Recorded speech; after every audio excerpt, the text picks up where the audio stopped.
வணக்கம் நண்பர்களே, என் பேர் மோகன்.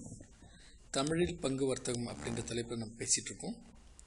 நம்ம போன வீடியோவில் பார்த்த தலைப்பு வந்து மியூச்சுவல் ஃபண்ட்ஸ். வாசகர் ஒருவர் திரு பாலசண்முகம் அவர்கள் இந்த தொடர் கொஞ்சம் நீளமாக இருந்தால் நல்லா இருக்குமே அப்படின்னு சொல்கிறாங்க.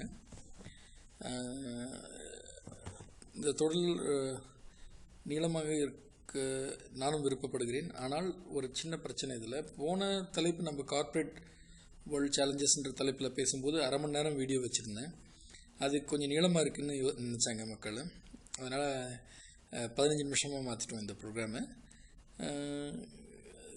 இது வந்து ஒரு டிபேட், லெங்க்தியாக இருக்கணுமா ஷார்ட்டாக இருக்கணுமான்ட்டு. நான் தொடர்ந்து உங்களுக்கு வீடியோ தர்றேன். அதனால் 2-3 தலைப்புகள் சேர்ந்த மாதிரி பார்க்குற மாதிரி நீங்கள் தயார்படுத்திக்கலாம் உங்களை. இன்னொரு அவர் ஒரு கேள்வி கேட்டிருந்தார். இந்த குறிப்பிட்ட தலைப்புகளில் குறிப்பிட்ட மியூச்சுவல் ஃபண்ட்ஸில் நான் இன்வெஸ்ட் பண்ணலாமா அப்படின்னு கேட்டிருந்தார் அவர். நான் என்ன சஜஸ்ட் பண்ணுறேன் அவருக்கு, இன்னொரு 2-3 டாபிக் பாருங்கள். பார்த்த பிறகு நீங்கள் டிசைட் பண்ணலாம். ஏன்னா இந்த தொடரோட குறிக்கோள் வந்து மீன் கொடுக்குற நோக்கம் இல்லை, மீன் பிடிக்க கற்றுக் கொடுக்குற வேண்டிய நோக்கத்தில் தான் இது நான் செஞ்சிட்ருக்கேன் நான்.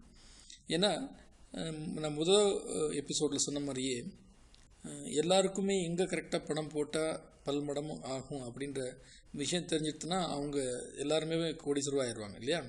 அதனால் இந்த மார்க்கெட்டோட ஏற்ற இறக்கங்களை நன்றாக புரிஞ்சுக்கிட்டு அதோட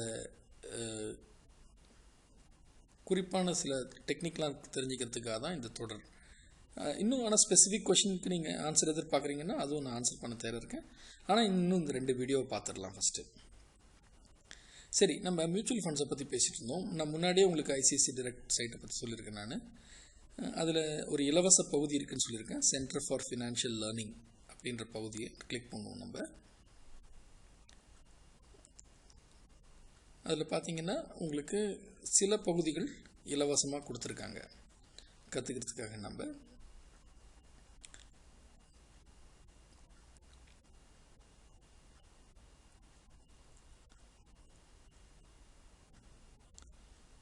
போன எபிசோடில் உங்களுக்கு சில டாப்பிக்கை பற்றி பேசணும். நம்ம மணி கண்ட்ரோலில் போயிட்டு பார்த்தோம் எந்த மாதிரி ஒரு மியூச்சுவல் ஃபண்ட்ஸ் செலக்ட் பண்ணலான்ட்டு. இப்போ இந்த ஆன்லைன் டியூட்டோரியல் பகுதியில் நம்ம மியூச்சுவல் ஃபண்ட்ஸ்ன்ற பகுதி கிளிக் பண்ணலாம். இதில் வந்து introduction, what is a mutual fund, why invest in a mutual fund, types of mutual funds, risk versus reward and choosing a fund அப்படின்னு சொல்லியிருக்காங்க. இப்போ இன்ட்ரோடக்ஷனில் பார்த்தோம்னா எப்போ இந்த மியூச்சுவல் ஃபண்ட் இண்டஸ்ட்ரி ஆரம்பிச்சது சொல்கிறாங்க. முதல்ல யூனிட் ட்ரஸ்ட் ஆஃப் இந்தியா 1964 ஆரம்பித்தாங்கன்னு சொல்கிறாங்க. அப்புறம் பார்த்திங்கன்னா 64லேருந்து 67க்கு நடுவில் சுமார் 7000 கோடி சொத்துக்களில் வந்து இந்த மியூச்சுவல் ஃபண்ட்ஸ் நிர்வாகம் பண்ணிட்டுருந்தாங்கன்னு சொல்கிறாங்க. அதுவே 61,000 கோடியாக அப்புறம் இன்க்ரீஸ் ஆச்சுன்றாங்க. மொத்தம் ஸ்கீமு 1994 167 ஸ்கீம் இருந்ததுன்றாங்க. இப்போ பார்த்திங்கன்னா அது இன்னும் இன்க்ரீஸ் ஆகி 34 மியூச்சுவல் ஃபண்ட் ஆர்கனைசேஷன்ஸாக ஆகிடுது. இப்போ ஒரு கம்பெனி ஆரம்பித்தது வந்து இப்போ 34 கம்பெனிஸ் பண்ணுறாங்க. அதுமாதிரி கோத்தாரி பயனீர் மியூச்சுவல் ஃபண்ட், ஒரு ப்ரைவேட் செக்டர் ஃபாரின் ஃபண்ட்ஸ் எல்லாம் எஸ்டாப்ளிஷ் பண்ணேன்னு சொல்கிறாங்க.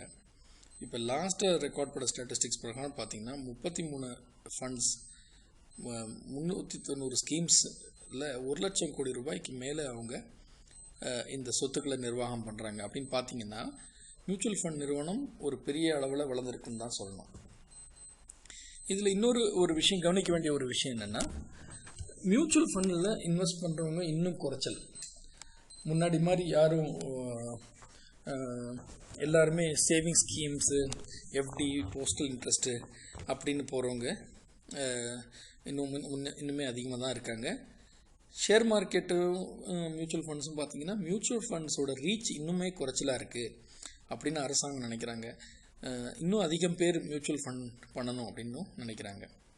இப்போ பெரும்பாலும் நம்ம மியூச்சுவல் ஃபண்டில் யாராவது நம்ம பணம் போட்டிருந்தோம்னா அது நண்பர்களோட கட்டாயத்தினாலேயோ இல்லை யாராவது ஒரு ஏஜெண்ட் வந்து இதில் போடுங்க சார்னு சொன்னதுனால தான் போட்டிருப்போமே தவிர்த்து இது புரிஞ்சுக்கிட்டு நம்ம இறங்குனவங்க ரொம்ப கம்மி. இப்போ பார்த்திங்கன்னா சவுத் இந்தியாவில் குறிப்பாக நம்ம ஊரில் ரொம்ப குறைச்சலாக தான் மியூச்சுவல் ஃபண்ட்ஸ் போகிறாங்க. ஒரு பாதுகாப்பான இன்வெஸ்ட்மெண்ட் முறையாக இருந்தும் கூட மியூச்சுவல் ஃபண்டில் ஏன் மக்கள் இன்னும் இன்வெஸ்ட் பண்ண மாட்டேங்கிறாங்கன்றது எனக்கு புரியாத விஷயமாக தான் இருக்குது. அதுக்கு அவேர்னஸ் குறைஞ்சிருக்கிறது ஒரு காரணமாக இருக்கலாம். இப்போ நாணயம் விகடன் என்ன பண்ணுறாங்க, ஒவ்வொரு ஊருக்காக போயிட்டு இந்த அவேர்னஸ் க்ரியேட் பண்ணிகிட்ருக்காங்க. எதுக்கு பங்கு வர்த்தகத்தில் ஈடுபடணும், எதுக்கு மியூச்சுவல் ஃபண்டில் ஈடுபடணும்னு சொல்லிட்டு அதுக்கு ஐசிஐசிஐ மாதிரி நிறுவனங்களும் சேர்ந்து செய்கிறாங்க. அதே மாதிரி பார்த்திங்கன்னா சன் நியூஸ் தொலைக்காட்சியில் காலையில் ஒரு ப்ரோக்ராம் வருது, வர்த்தக உலகம்ட்டு. அதுலேயும் நிறைய இப்போ மியூச்சுவல் ஃபண்ட்ஸை பற்றி பேசுகிறாங்க. ஸோ மக்கள் கொஞ்சம் அவேர்னஸ் க்ரியேட் ஆகிட்டுருக்கு. So what is a mutual fund அப்படின்னு பார்க்கலாம்.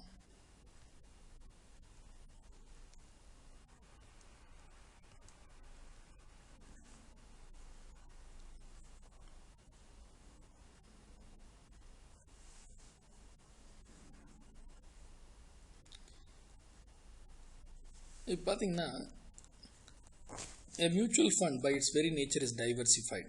அதாவது உங்களுடைய முட்டைகளை ஒரே குடையில் போடாமல் இருக்கிறதுக்கான ஒரு இன்வெஸ்ட்மெண்ட் சாதனம். அதோட சொத்துக்களை அது பல வகையான செக்யூரிட்டி முறையில் இன்வெஸ்ட் பண்ணுறாங்க. அது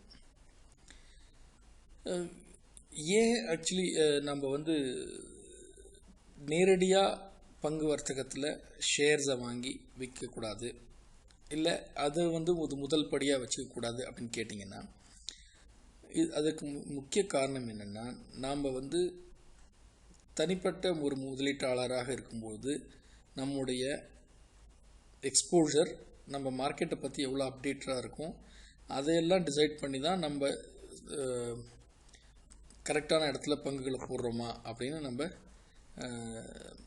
வெற்றி தோல்வி நமக்கு வந்து ஒரு வருஷத்துக்கு அப்புறம், ஒரு 5 வருஷத்துக்கு அப்புறம், இல்லை 10 வருஷத்துக்கு அப்புறம் எவ்வளோ பணம் சம்பாதிச்சோம் அப்படின்றத வச்சு தான் சொல்ல முடியும். ஆனால் நம்ம ஒரு எக்ஸ்பர்ட்டை விட்டு someone else manage your investments.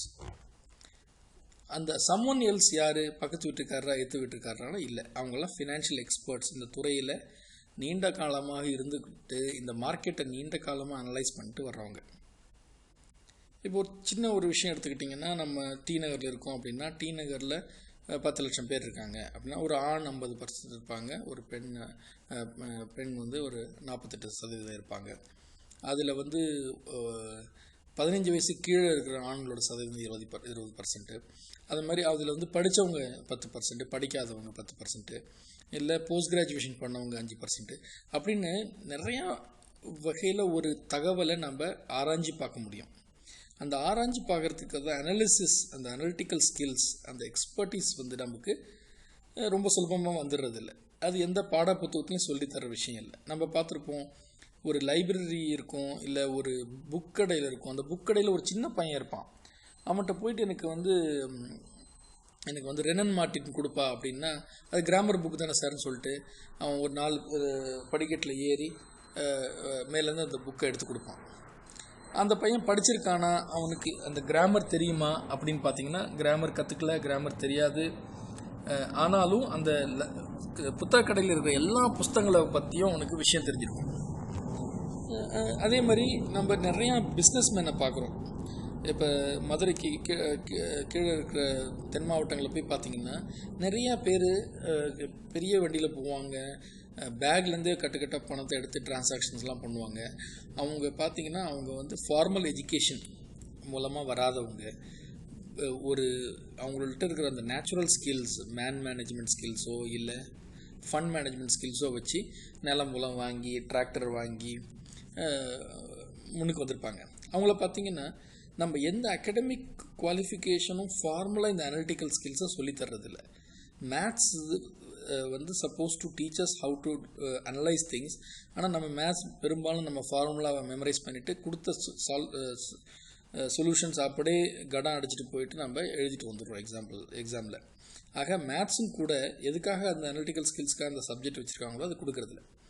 அப்போ நம்ம வந்து இந்த மார்க்கெட்டோட ஏற்ற இறக்கத்தை அனலைஸ் பண்ண முடியுமா, எந்த துறை நல்லா பண்ண முடியும்னு சொல்ல முடியுமா அப்படின்ற அந்த அனுபவம் சேர்ற வரலும் நம்ம வெயிட் பண்ணிட்டு தான் நம்ம இன்வெஸ்ட் பண்ணோன்னா நம்ம வயசாகிடும்.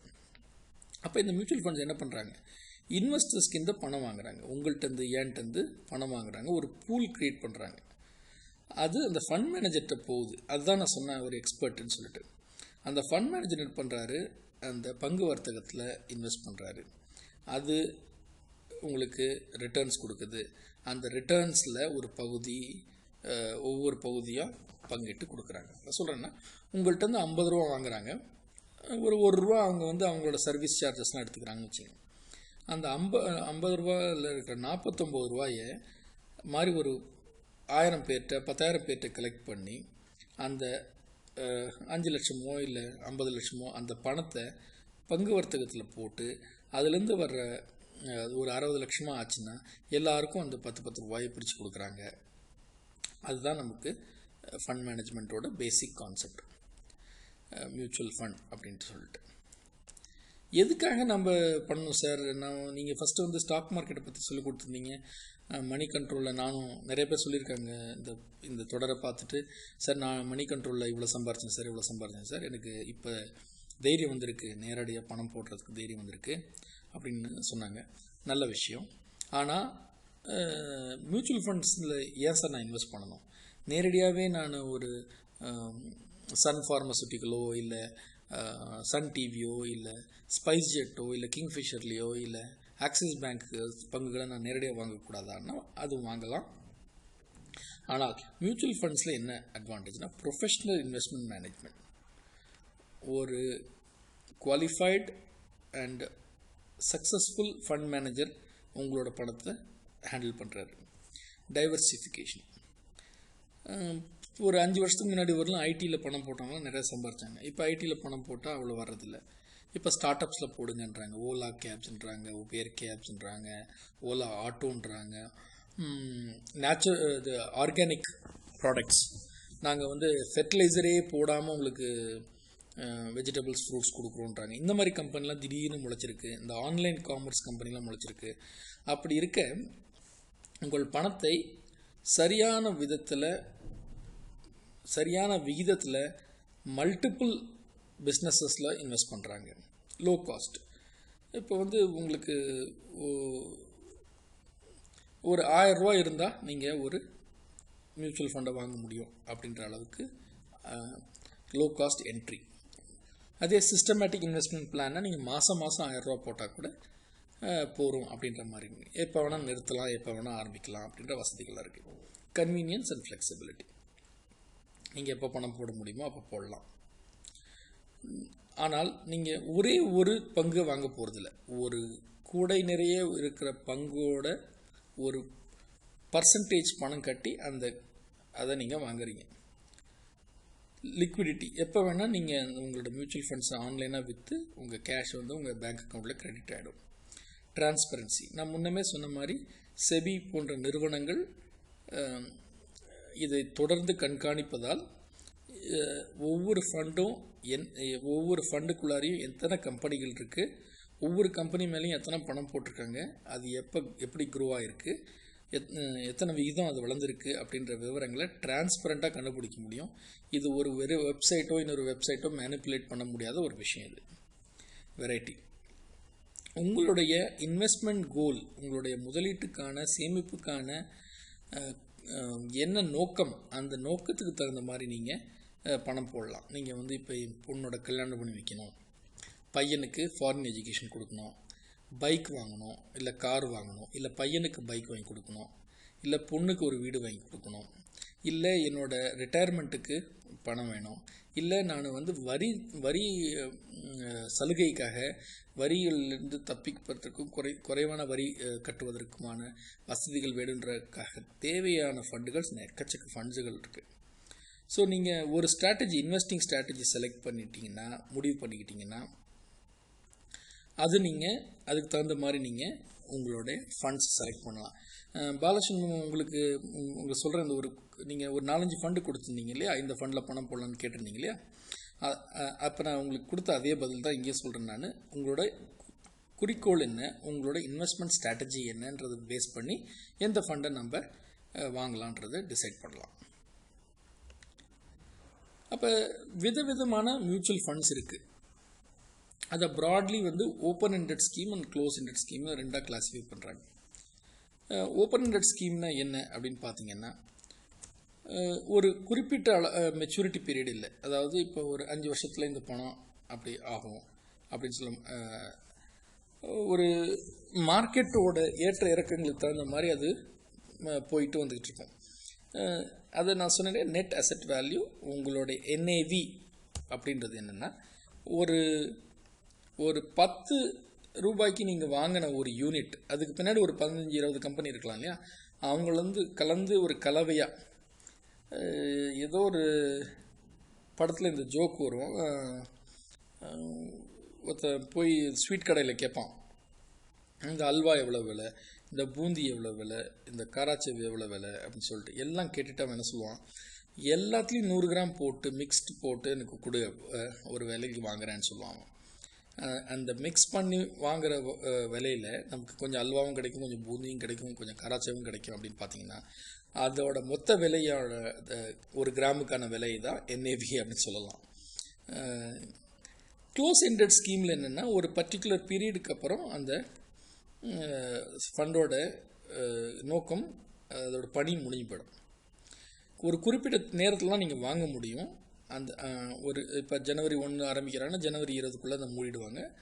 ஓகே, அதுக்கப்புறம் அந்த ஃபண்டை நீங்கள் வச்சுக்கலாம், வளர்றவரில் வெயிட் பண்ணலாம். ஆனால் புது இது வாங்க முடியாது, புது யூனிட்ஸ் வாங்க முடியாது அந்த ஃபண்டில். இதை வந்து அந்த ஃபண்டோட நேரம், அதோட டைம்லைனை பொறுத்து நம்ம கிளாஸிஃபை பண்ணுறோம். நம்மளோட இன்வெஸ்ட்மெண்ட் குறிக்கோளில் முதலீட்டுக்கான குறிக்கோளை வச்சு பார்த்தோம்னா, ஈக்விட்டி ஃபண்ட்ஸ்னு இருக்குது. உங்களோட பணத்தை டைரெக்டாகவே நிறுவனங்களோட ஷேர்ஸில் போடுறாங்க. ஃபிக்ஸ்ட் இன்கம் ஃபண்ட்ஸ்னு இருக்குது, ரெகுலராக இன்கம் தரக்கூடிய ஃபண்ட்ஸ் இருக்குது. அது கொஞ்சம் பாதுகாப்பான கவர்மெண்ட் அல்லது கார்ப்பரேட் செக்யூரிட்டிஸில் இன்வெஸ்ட் பண்ணுறாங்க. அப்புறம் இது ரெண்டும் கம்பைன் பண்ணுற மாதிரி பேலன்ஸ் ஃபண்ட் இருக்குது.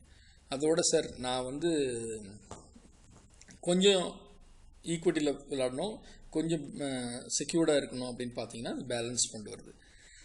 நான் முன்னமே சொன்ன மாதிரி ஈக்விட்டி ஃபண்ட்ஸ் அப்படின்னா ஹை ரிஸ்க் ஃபண்ட்ஸ். அதெல்லாம் கொடுத்தா எக்கச்சக்கமாக கொடுக்கும், போச்சுன்னா உள்ள போட்ட பணம் போகும். அந்த ஈக்விட்டி ஃபண்ட்ஸுன்றது யாருக்கு நல்லது அப்படின்னா, இப்போ புதுசாக வேலைக்கு சேர்த்துருக்கிறவங்க, 30 வயசுக்கு கீழே இருக்கிறவங்க, வாழ்க்கையில் நஷ்டத்தை கண்டால் மீண்டும் அதை தகர்த்து திரும்பி வர முடியும் அப்படின்ற சக்தி உடையவங்க இந்த ஈக்விட்டி ஃபண்ட்ஸில் பணம் போடலாம். ஏன்னா லாபம் வந்தால் நல்ல 25-30% ரிட்டர்ன் கிடைக்கும், அதுக்கு மேலே கூட கிடைக்கும் கிண்ணத்தில். நஷ்டம் வந்தால் கூட அவங்க போட்ட பணம் கூட கிடைச்சிரும், இல்லை சில டைம் போட்ட பணத்தை விட கொஞ்சம் நஷ்டம்னா கூட அந்த ரிஸ்க் எடுக்க விரும்புகிறவங்களுக்கு இது நல்லது. 35 வயசுக்கு மேற்பட்டவங்க வந்து முடிஞ்ச அளவு ரெகுலராக இன்கம் வர்ற மாதிரி பார்த்துக்கணும். இப்போ நம்ம நேற்று கூட ஒரு நியூஸ் வந்தது, 40 லட்ச ரூபா சிட் ஃபண்ட் நடத்திட்டு யாரோ ஓடி போயிட்டாங்கன்னு சொல்லிட்டு. நம்ம இந்த chit funds, improper unregulated market, யார் வேணால் சிட் ஃபண்ட் ஆரம்பிச்சிடுறாங்க, யார் வேணால் 30% தரேன் 40% தரேன் கடையை ஓப்பன் பண்ணி வச்சிடுறாங்க. அந்த பேராசைக்காக இழுக்கப்பட்டு நம்ம போகிறது வேறு விஷயம். ஈக்விட்டி ஃபண்டில் ரிஸ்க் தெரிஞ்சுக்கிட்டு இந்த ரிஸ்க் இருக்கிறதுன்றது போகிற விஷயம். அது அந்த பணம் வந்து நீங்கள் குட்டையில் போட்ட மாதிரி அது திரும்பி வரப்போகிறதில்ல உங்களுக்கு.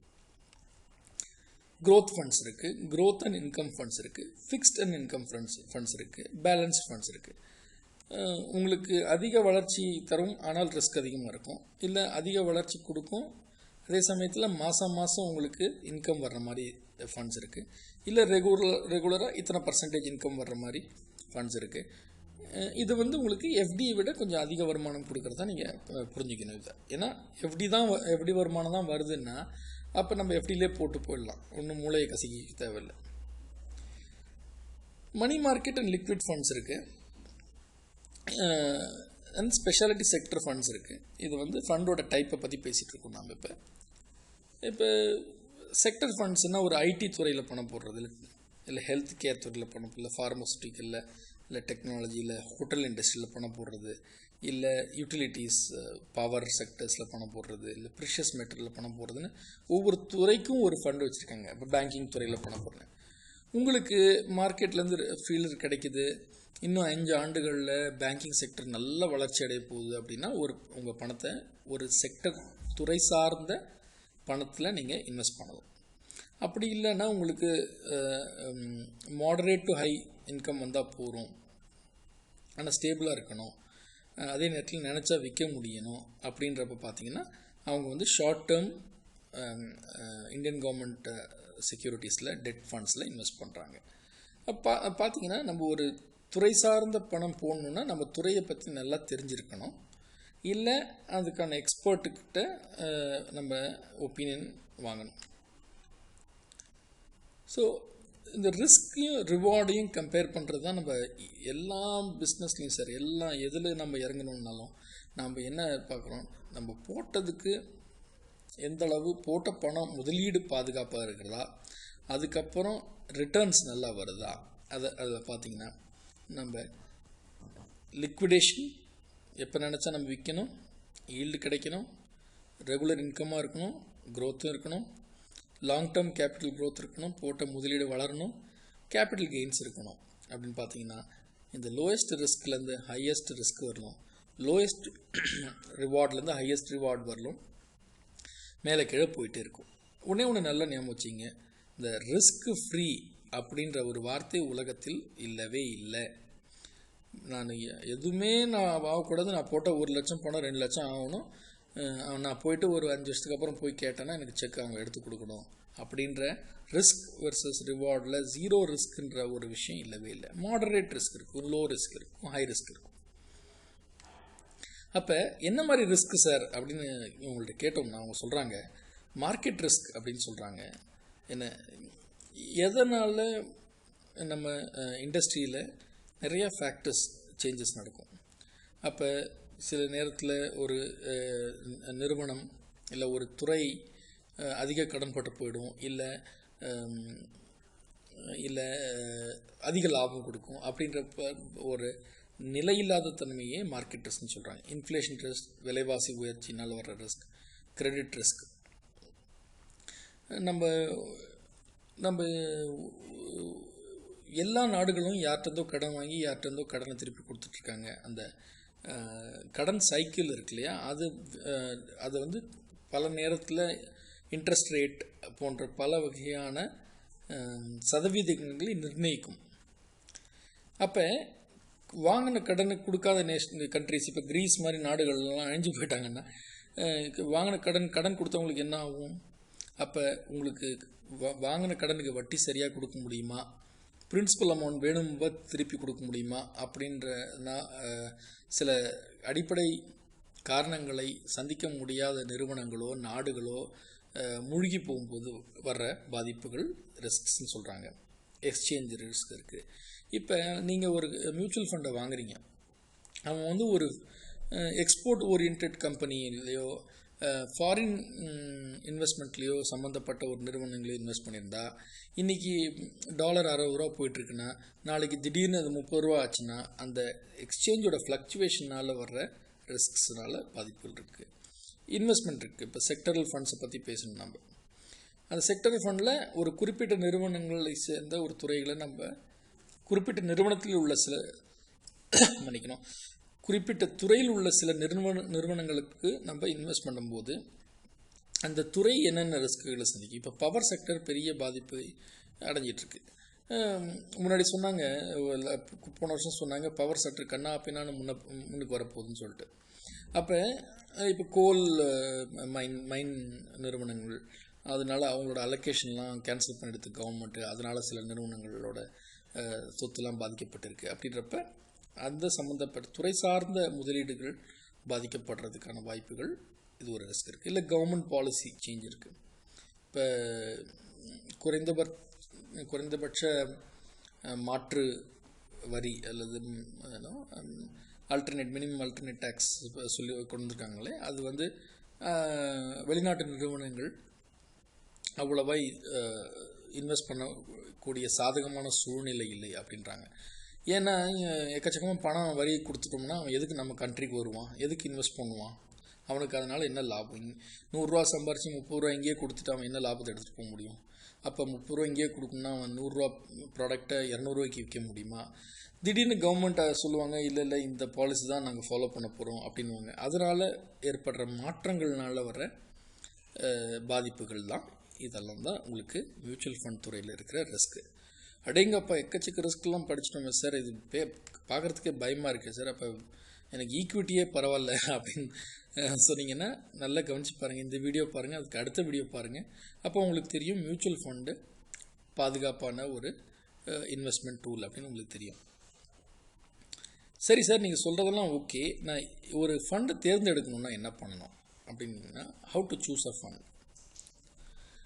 ஒரு ஃபண்ட் இதுக்கு முன்னாடி எப்படி பர்ஃபார்ம் பண்ணியிருக்கு, அதாவது கடந்த காலத்தில் ஒரு 3 வருஷங்கள்லையோ இல்லை 5 வருஷங்கள்லையோ இல்லை 10 வருஷங்கள்லையோ என்ன மாதிரி உங்களுக்கு ரிட்டர்ன்ஸ் கொடுத்துருக்கு, யார் உங்களோட ஃபண்ட் மேனேஜர், அவர் அந்த கம்பெனியில் HSBCலையோ இல்லை HDFCலையோ இல்லை கோத்தக்லையோ இல்லை ICICI டைரக்ட்லையோ எத்தனை வருஷமாக இருக்கார், அவர் நிர்வாகம் பண்ண ஃபண்டுகள் எப்படி, அவர் நல்லா பர்ஃபார்ம் பண்ணுறாருன்றது வந்து அவரோட ஃபண்டு நல்லா பர்ஃபார்ம் பண்ணுறதுன்னு அர்த்தம்.